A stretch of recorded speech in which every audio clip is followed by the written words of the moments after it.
এই এমসিকিউটা সলভ করব। এমসিকিউটাতে 27C একটি ধারা দেওয়া আছে, দিয়ে বলা আছে এর পরবর্তী মান কত। আমরা পরবর্তী মান বের করতে হলে কী করতে হয়? পরবর্তী মান বের করতে হলে সেই সংখ্যাটার সাথে আমাদের এক যোগ করতে হয়, কিন্তু এখানে যত ধারা বা সিরিজ দেওয়া আছে তাহলে কিন্তু এক যোগ করা যাবে না। কি করতে হবে? তাহলে প্রত্যেকটা পদের পার্থক্য বের করতে হবে। অর্থাৎ এই ধারাটা বা সিরিজটা কোন প্যাটার্নে আগাইছে এটা আমাদের আগে খুঁজে বের করতে হবে, তারপরে আমরা আমাদের কাঙ্ক্ষিত উত্তর বা ফলাফল বের করতে পারবো, যে পরবর্তী মানটা আমরা বের করতে পারবো। তাহলে অর্থাৎ আমাদের প্রথমে পার্থক্য বের করতে হবে, পার্থক্যটা যদি আমরা শেষের পদের সাথে যোগ করি তাহলে আমরা আমাদের উত্তরটা পেয়ে যাব। তাহলে 27C, তাহলে এই ধারাটি আমরা এবার পার্থক্য বের করব। 27C, তাহলে প্রথম পদ এবং দ্বিতীয় পদের মধ্যে পার্থক্য কত? প্রথম পদ এবং দ্বিতীয় পদের মধ্যে পার্থক্য হচ্ছে 5। কীভাবে 5? পার্থক্য কিভাবে বের করতে হয়? বড় থেকে ছোট বিয়োগ, তাহলে 7 থেকে 2 বিয়োগ করলে 5 হয়। তাহলে প্রথম দুই পদের পার্থক্য হচ্ছে 5। এবং দ্বিতীয় পদ এবং তৃতীয় পদের মধ্যে পার্থক্য কত? দ্বিতীয় পদ এবং তৃতীয় পদের মধ্যে পার্থক্য হচ্ছে 5। কীভাবে? সি হচ্ছে বড়, 7 হচ্ছে ছোট, তাহলে সি মানে 12, 12 থেকে 7 গেলে কত হয়? 5।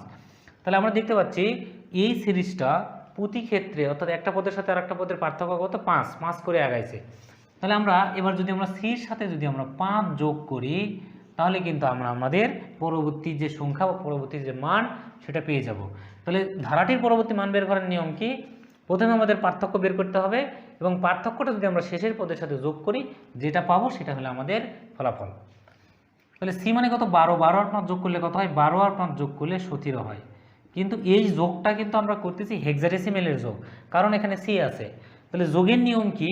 যোগের নিয়ম হচ্ছে যোগফল বেজের সমান বা বড় হতে পারবে না, বেজের সমান হতে পারবে না, বেজের থেকে বড় হতে পারবে না। এখানে কিন্তু আমাদের 17 আসছে, 17 হেক্সাডেসিমেলের বেজ 16 থেকে বড়, তাহলে 17 থেকে 16 বিয়োগ করতে হবে। কত থাকবে? 1। এই 1 এখানে বসবে এবং হাতে থাকবে কত? হাতে কিন্তু 1 থাকবে, কারণ আমরা 17 থেকে 16 কতবার বিয়োগ করছি? একবার। একবার বিয়োগ করলে হাতে 1 থাকে, কেউ নাই, ওই হাতের 1, হাতে যে 1 থাকবে সেটা আমরা বাম পাশে বসিয়ে দেবো। তাহলে 1 1 বেজ হলো 16, এটা হলো আমাদের অ্যান্সার। এটা কিন্তু 1, দুইটা 1 কিন্তু দুইবার আসছে, একবার আসেনি। একবারে আসলে আমরা তার পরিবর্তে কি লিখতাম? বি লিখতাম, কিন্তু 1 1 আলাদা আসার কারণে এখানে আর বি লেখা যাবে না। তাহলে আমাদের উত্তর কত? উত্তর হলো খ নাম্বার। আমরা যদি এভাবে না করে অন্যভাবে করি তাহলে আমরা এভাবে না করে অন্যভাবে করতে পারি। সেটা কেমন? সেটা হলো আমরা যদি লিখি যে 2 3 4 5 6 7 8 9 A B C D E F 1 0 1 1 1 2, আচ্ছা এইভাবে। তাহলে আমরা দেখতে পাচ্ছি এই যে প্রথম পদ 2, এরপরে এই যে দ্বিতীয় যে পদ সেটা কয়টা পদ পরে আছে? 1টা 2টা 3টা 4টা পরে দ্বিতীয় পদ আছে। তাহলে তৃতীয় পদ কটা পরে থাকবে? 4টা পরে, 1টা 2টা 3টা 4টা পরে আবার তৃতীয় পদ আছে।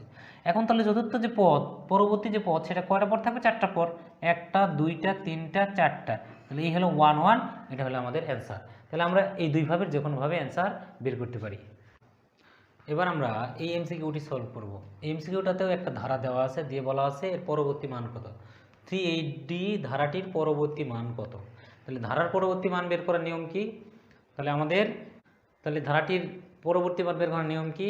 একটা পদের সাথে আর একটা পদের আমাদের পার্থক্য বের করতে হবে এবং পার্থক্যটা শেষ পদের সাথে যোগ করতে হবে, তাহলে আমরা আমাদের পরবর্তী মান পেয়ে যাব। তাহলে এখানে আমরা দেখতে পাচ্ছি সিরিজটা কি? 380D। তাহলে প্রথম পদ এবং দ্বিতীয় পদের মধ্যে পার্থক্য কত? 5। কীভাবে বুঝলাম? যে পার্থক্য বের করার নিয়ম কি? বড়টার থেকে ছোটটা বিয়োগ, 8 থেকে 3 বিয়োগ করলে 5 হয়। এবার দ্বিতীয় পদ এবং তৃতীয় পদের মধ্যে পার্থক্য 5। কিভাবে? ডি মানে 13, 13 থেকে 8 ছোট, 8 বিয়োগ, তাহলে 13 বড় 8 ছোট, তাহলে বড় থেকে ছোট বিয়োগ করলে কত হবে পার্থক্য? 5। তাহলে আমরা দেখতে পাচ্ছি একটা পদের সাথে আর একটা পদের পার্থক্য কত? 5। অর্থাৎ এই সিরিজটা প্রতি ক্ষেত্রে 5 করে মান বাড়বে বা 5 করে মান বাড়ছে। তাহলে এই যে ডি, এই ডির সাথে যদি আমরা 5 যোগ করি তাহলে কিন্তু আমরা আমাদের কাঙ্ক্ষিত ফলাফল পেয়ে যাব। তাহলে কোন সংখ্যা পদ্ধতির যোগ হবে? হেক্সাডেসিমেল, কারণ এখানে ডি আছে। ডি মানে 13, 13 আর 5 18, তাহলে 13 আর 5 যোগ করলে 18 হয়। যোগের নিয়ম কি? বেজের সমান হতে পারবে না, বেজের থেকে বড় হতে পারবে না। তাহলে বেজের থেকে বড় হয়েছে, 16 থেকে বড়, তাহলে 16 দ্বারা বিয়োগ করতে হবে। 18 থেকে 16 বিয়োগ করলে কত হবে? 2। তাহলে 2 তো আর বেজের থেকে বড় না, তাহলে 2 লেখা যাবে, 2 এখানে লিখবো। আর হাতে কত থাকে? একবার। হাতে যেহেতু আমরা 18 থেকে 16 কতবার বিয়োগ করছি? একবার, ওই জন্য হাত থাকে 1। হাত থাকা 1 বাম পাশের সাথে যোগ হয়, বাম পাশে যোগ করার মতো কেউ আছে? কেউ নাই, ওই 1 এখানে বসে যাবে। তাহলে 1 2 বেজ হলো 16। তাহলে আমরা দেখতে পাচ্ছি আমাদের উত্তর কি? উত্তর হলো খ নাম্বার। এটা কিন্তু অন্যভাবেও করা যায়। সেটা কেমন?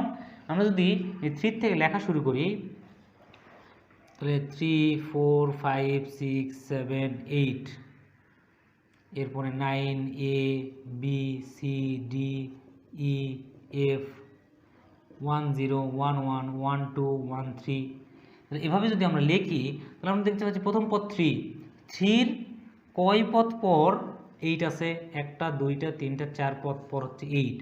এরপরে 8-এর আবার 4 পদ পর আছে ডি, অর্থাৎ 4টা পদ পর পরবর্তীটা পাওয়া যাবে। তাহলে ডি 1 2 3 4, 4টা পর পদ কি আছে? 1 2। তাহলে এই 1 2 হলো আমাদের উত্তর। তাহলে আমরা যেভাবে বের করি না কেন আমাদের উত্তর কত আসবে? 1 2 হেক্সাডেসিমেল।